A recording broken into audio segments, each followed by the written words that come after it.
This is the Everything Weight Loss podcast with Shari Ware, where we talk about everything, all things, anything to do with weight loss, health, and wellness. So today I'm talking to Julia Williams again. This would be the fourth time. She is a trauma empowerment coach from the Thoughts Architect. As a qualified counsellor, coach, and behaviour profiler, she helps people overcome traumas, especially from childhood, before empowering them to build self-esteem, create new beliefs, and master the skills needed for long-term intimate relationships. Having been on this transformational journey herself, she knows how impactful the combination of coaching, counselling, NLP, and behaviour profiling can be to learn to understand yourself and create a new empowered story and life. Definitely, that's part of my journey. So thank you, first of all, for joining us again, Julia. Hello, thank you for having me again. Hi, everyone. Awesome. So today, just to recap, anybody who, if this is the first episode that you're watching of the podcast, and also if this is the first episode in this series, this is actually my first series of episodes that I'm doing with Julia. There is now 3 episodes previous in this series. We have the original episode, which was an overview of tribal cycles and roles. Then we had the second interview where we delved deeper into talking about one of the roles, which was the invisible child or the people pleaser. Then the episode previous to this, we talked about the superhero. And in this episode, we are talking about the scapegoat, the problem child. So with that, Julia, I will let you take it away, and I'll be putting all of the links to all of those previous episodes in the show notes to make it easier for you to access them and go back and listen to them. But for now, it's your show, Julia. Sorry, I didn't mean to laugh there, but the way you said scapegoat, problem child, I felt like I was one of them, and I'm not. Okay, so this one is something that's close to home because my family was quite dysfunctional, and this one is my brother to a T. My very first day of school, my brother, who's 7 years older than me, was standing at the school gates waiting for my parents to drop me off smoking a cigarette, waiting to get caught because he is the problem child. And here it is, public display to the parents. Look at me, aren't I good being the problem child at the gates of the school? So I feel so sad when I think about it because my father had a very fiery temper. He wasn't usually physically violent, but days without speaking to you. And my brother was definitely the child that this whole family would be okay if you weren't in it.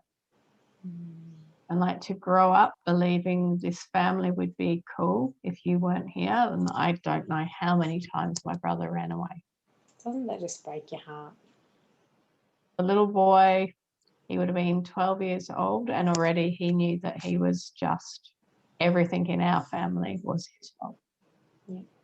So not surprisingly, when you grow, and maybe that's an extreme example, but when you think of that child, if dad became unemployed, somehow that was my brother's fault. Yeah. One of the things that went down in my family was that my brother introduced marijuana into the family and my dad became a smoker. It's only in the last few years I found out even that wasn't true. That was the other way around. But my brother is responsible for all the problems that drugs brought to our family, including having our house burnt down. That was not my father's fault. That was my brother's fault. So he was seen to be, he was made to believe that he was responsible for all of that. Yeah, because that way my father never had to accept responsibility for his behaviour, for his moods. Yeah. I don't think my mother was ever strong enough to stand up to my father. And I don't think in those days you realised about roles and things like that. So, yes, very tragic to think that from the moment you are born, you are the problem. I want to say that you just said in those days, I actually still feel in this day and age, a lot of people don't know about tribal cycles and roles, which is part of why we're doing this series of episodes. Yes, good point. As I've said, this is the child that's blamed for everything. And again, if you think back to our previous discussion, up until the age of 7, when a child is in that egocentric psychological stage of development and they believe that everything in the world is about them, that's where this belief, like if I was to now try and teach you that you are the problem in our relationship, probably that's not going to work so well because you don't have critical thinking skills and you are focused on yourself. Yeah. So this child is going to be rebellious. They're going to look very sullen. They're going to be rude. They're going to talk back. They're not going to show respect. They're going to express anger, all the things that you would expect of a problem child. So you think you don't expect a prisoner to be well-mannered, well-dressed, polite, well-spoken. No, sorry, Shari, you were speaking. You please continue. You don't expect that. So these kind of people always have to look angry. They always have to be aggressive. They always have to be like the top dog. They always have to be looking for a fight. And what a horrible way to go through life. Yeah. Go to school and learn. My job is to come to school and get into trouble with kids because I need to prove that I am the problem in every area of my life. So I have a question that's come to mind as you've been speaking, and my question is, how does one take on the role of the problem child? Because it's not something that any human being would choose. It's not something that you consciously choose. So how does that come about? Because again, up until the age of 7, and I think probably until our early teens, we imagine that the adults know everything. They're the magical big people. So if your parents, and again, it's that thinking that you have as a child that everything is about you. But if you have a parent who is not responsible in their behavior, like my father, and he had a whole heap of stuff going when he was a kid, so it's not really his fault. Yeah. But the child takes on that role because they noticed when dad gets angry, he hits me, so I must have done something naughty. That simple. Like every time dad raises his voice, he looks at me, so it must be me that he's angry with. I don't know what I did. Again, I've done something wrong. Yeah. I think even as adults, we see a look on, like right now, that look on your face is, I'm hoping it means that you're curious about what I'm saying, but I have attached a meaning to it. Yeah.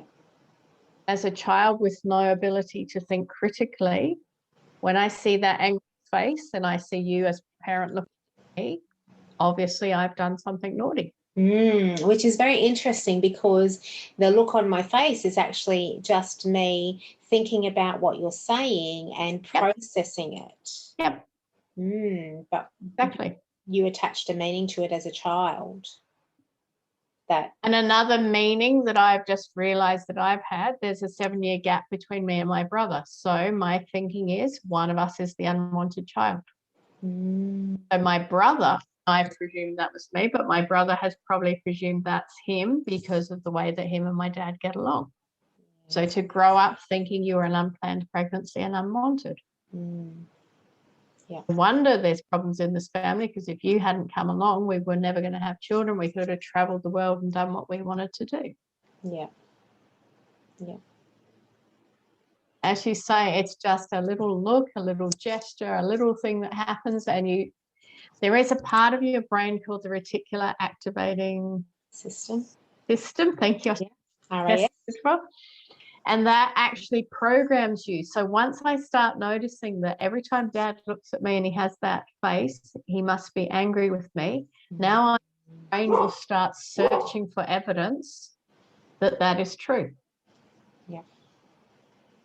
And whatever you focus on is what you will find. So Yeah. I'm going to find more and more evidence, and probably because I'm so ashamed that I'm so bad in this family, I'm never going to go to mum and dad and say, I'm so sorry that I'm a naughty child. Mm. And even if I did, they probably wouldn't understand that in my head, everything in this family that's wrong is my fault. Yes. And it might be that I've just broken my sister's toy and I am a naughty child, and they might just say, I even heard an example the other day that a father is at the supermarket. He's got a whole heap of financial problems. The company is about to downsize. The credit card is far bigger, and he's so stressed out. And he's at the checkout, and the little boy says to him, Daddy, Daddy, can I have that toy? And Daddy responds with, no, you've been naughty. Just because that is the quickest way to say to a child, no, you can't have something. It's the end of the conversation, because when you're naughty, you don't get something. But you just have to say that a couple of times. And now it's not that I'm being naughty at this moment. I am. See, this is, and I feel like this is a good place to bring this up, is that it's not about blame, because I'm sure that father didn't even realise the impact of what he was saying. And quite often we just don't understand the impact of the things that we do and say. And so often, talking about your father, it's he had things happen to him as a child, which probably his parents had things happen to them as a child, and it's just been carried on through. So it's not about placing blame. It's really, as you said before, or I know that we've said in previous conversations, awareness gives us so much power. Yeah. And we'll probably touch on it in another episode, but my role in my family was the joker. And I think back when my kids were little, when they do something and it was said as a joke, but again, not understanding that psychological development, I used to say to them, never mind, your real parents will come and collect you soon. Oh, wow. Can you imagine if when I realized that, and I say to my kids, oh, Mum, we knew you were joking. Yeah. And it's like, what if you didn't really know? And the other thing about that is consciously, yes, but our subconscious quite often gets a whole different message, and that's where so many of our beliefs come from. And like, what a horrible message. Like, hopefully your real parents will come and take you soon, because that's saying, I don't want you here. Yeah, and that's not what you intended. That's not what you were saying at all. But I mean, that's the power of language, and that's the egocentric, and we all have bad days and say things we shouldn't. That was a running joke with my children, not like weekly. Oh God, I feel really awful saying it. But yeah, so it's not about blame, and we all do the best we can, and being a parent is certainly not an easy job. No, not at all. Yeah. By understanding where some of this stuff has come from, we can do better as parents, as partners, as friends, etc. Absolutely, and that's what it's all about. It's just about, how can we do better? Now that we're aware of this, we're not always going to be perfect at it, especially if it's something that's new to us. But it's just about making the effort to do better, and we can do better. And the more we do it, the easier it becomes, and the more ingrained it becomes. We need to teach ourselves new ways, and this is how we do it, by starting. So, what else do we need to know about the scapegoat or the problem child? So another thing is, any of these roles that you're learning in your little family, remember your family is your world. When you're a child, you take them out into the bigger world. So again, in my brother's example, he is a bad child. He is the problem at school. He went in with all that attitude and the sullenness and the anger. And sure enough, he was getting detentions. We were in South Africa, and in South Africa, they used to have multiple different types of canes. And he would talk about, you had the choice, go to the principal and he would give you one really big one, or you could have it in the classroom and they would be smaller. But the cane in the classroom was soaked in salt, so it cut your skin, and then the salt. So again, he's learning at home and at school, I'm a problem child. The next step for him was drugs, probably to escape from his world, marijuana, because that helps you chill out. Yeah. And then that's led him into gangs. So now he's in trouble with the police, he's in trouble with gangs and all that kind of stuff. So every aspect of his life, he is trouble. Yeah. Imagine how isolating that is. Yeah. You think of bikie gangs, a lot of those people are that kind of background, a lot of violence, a lot of being unwanted, unloved. Yeah. Here's a group of people that are like me. Yeah. Right, so knowledge comes power, awareness comes power, and if this is so, if this is something that we can identify either within ourselves, or if there's someone in our world that we can see it playing out in, how can we help it? What can we do to help change? So again, you can go back and reflect on, is that really possible that in every circle I am the problem? Is it possible that I've misconstrued things as a child? And just that question, is it possible that I've made some bad assumptions, given that as an adult I have? As a kid without an understanding of the world, of course it's possible. Maybe that's having a conversation with your parents. Maybe it's a conversation with your siblings. Because then my mum could have just gone, no, Dad was a grumpy old bugger from a young age. So it's also with this particular role, you either learn to take on responsibility for everything that goes wrong in the world. So today, if you, for example, were having a bad mood, I would take that on. Obviously, I have done something to put you in a bad mood. So it's recognizing, again, awareness. No, why would that possibly be true? We've just jumped on here to do this together. Yeah. Is it possible that she was having a bad day or something's gone on in her life and it's nothing to do? Of course, it's possible. But the other side of it is you can also learn instead, and that might mean jump in, like if we were at a party with people and I can see something goes down, that I jump in. And again, sorry, you're in a mood, having a habit of this. But again, I jump in and I say, it's my fault. I did something to her earlier. We had an argument. I'm the one that's made her grumpy. It's my fault. So I'm taking responsibility for everybody because that's what I learned as a child. Yeah. But the other way could be, like in my family, my dad was never responsible. So if you find your finger constantly pointing at someone else, for those of you that are getting the visual, when you point at someone else, one finger is pointing out there, three of them are pointing back at you. If you notice that you're either always taking the blame for everybody or you're always blaming everybody else for stuff, called above line thinking. Above line thinking is I am responsible. Yeah. I am below line thinking is I am a victim. I am not responsible. This is not my doing. It's not my calling. But above line is, even though this particular thing, maybe I didn't consciously, like COVID, nobody could make that happen, but I am responsible for the way that I allow myself to think and speak about it. Yeah. Yeah. It may not be my fault, but it is my responsibility. All I can control is how I react to it. Yeah, that's right.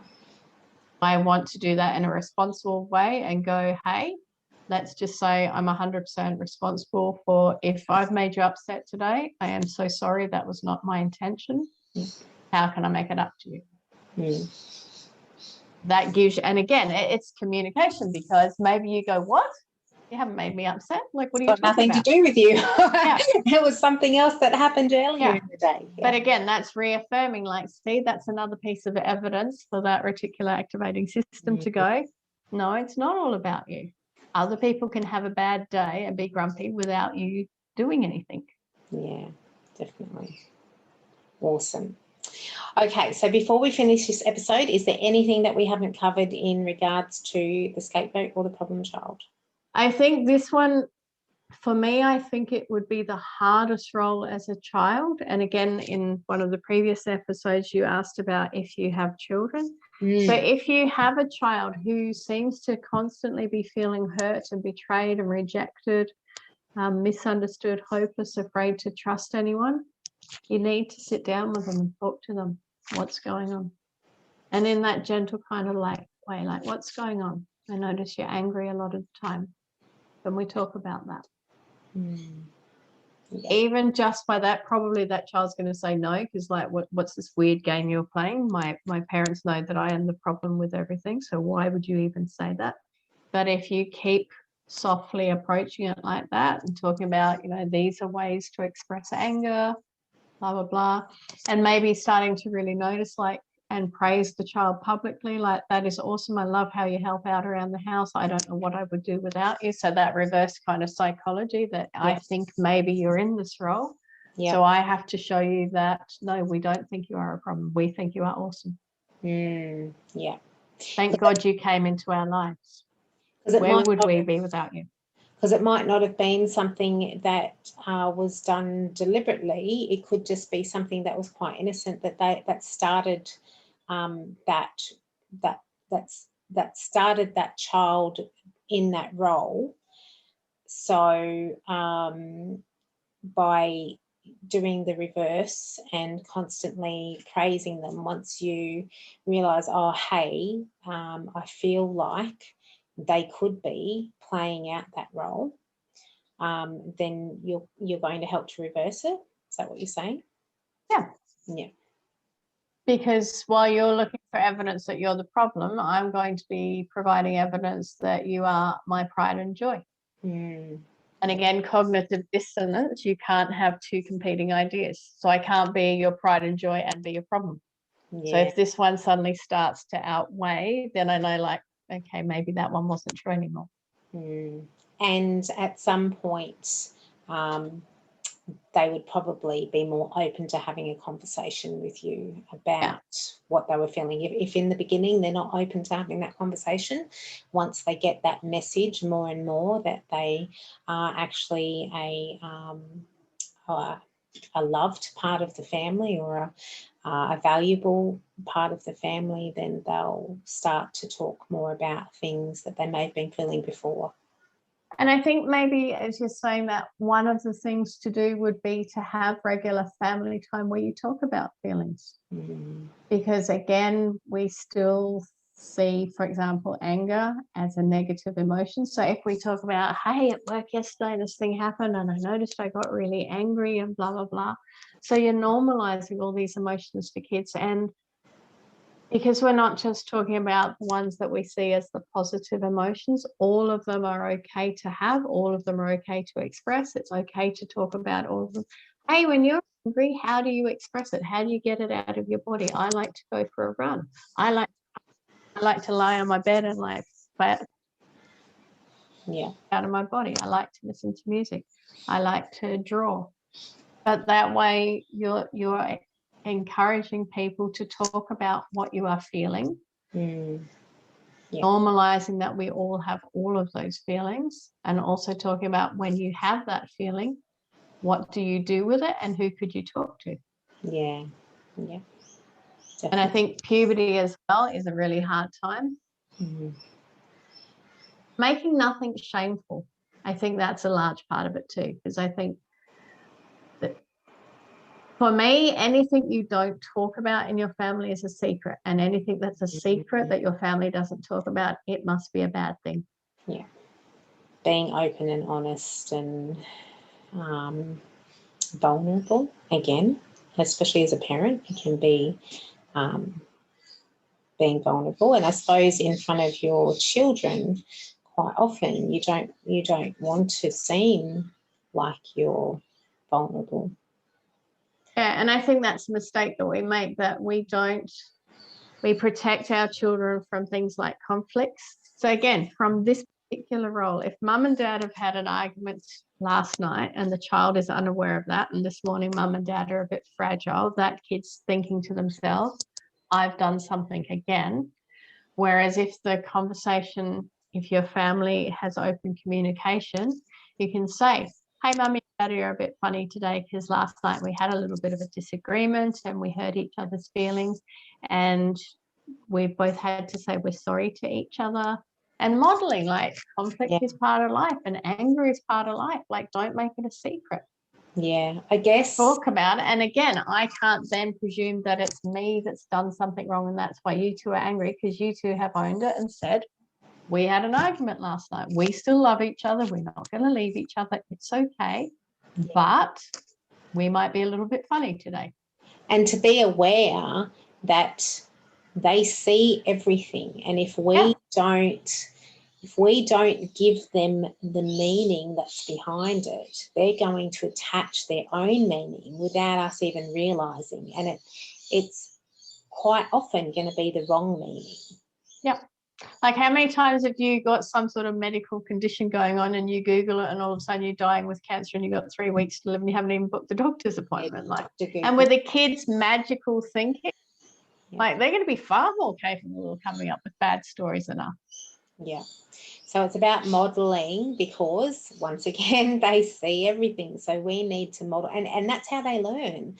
So we need to be mindful and aware that we need to model in a functional way so that they are functional as well. Brilliant. What a place the world would be.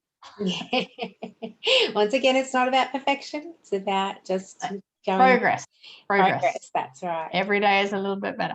And athletes, every day, every training session is like a 1% improvement. So today, yes, I got angry and I didn't whatever with my kids, but I did better than I did yesterday. Yeah. And I'm going to take responsibility and go to my kids and say, I am so sorry I got angry with you earlier today. There's all this stuff going on at work. It was nothing to do. I'm so sorry. I shouldn't have done that. And again, it's modeling. Yeah. And please don't, one of the things, as I started to do self-development over the past, 6 years or so, 5-6 years, I started to learn things that I had no awareness of, I had no idea about. And then I started thinking, oh my goodness, what have I done to my, like, I literally said that to myself, what have I done to my child? And then I realized, well, hey, there's no point me focusing on that, because that's not going to get any of us anywhere. Now I know better and I can do better. Once again, I'm not going to be perfect. I'm learning. And I can do better. It's just about focusing on how we can be better. And I also tell myself, and I've had this conversation with her. I mean, my daughter's 25, so we can have conversations like that, which is awesome. But I feel that we all have a path. We all have our own learning journey, and part of her learning journey was having me as a parent, which is not all bad. There are some really good things about that, and that's what we focus on. Yeah. Then I think, again, we can focus on the negatives and what we've done wrong, and that's part of the brain, and that's the amygdala's function. But focus on what we did right. And something I've recently come across is a guy called Peter Sage, and he talks about the moment that something happens, accept it. Because there's no point wasting time and energy going, oh my God, I was a terrible parent yesterday, I shouldn't have done that. Accept it, own it, move on. How can I fix this? Where to from here? That's right. Awesome. Okay, well, I think that's a really good place to end this episode. So thank you for joining me, Julia. Wonderful. Yeah.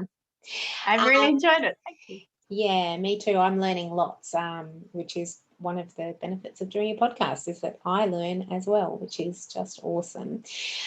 So once again, I will be posting the links to the previous episodes that are prior sequels to this episode, and I'll be listing all of the links to contact Julia in the show notes for anybody who would like to do that.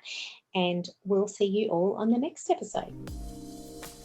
Thank you so much for joining me on this episode. Remember to check out the show notes, and if you have any comments, feedback or suggestions, I'd love to hear them.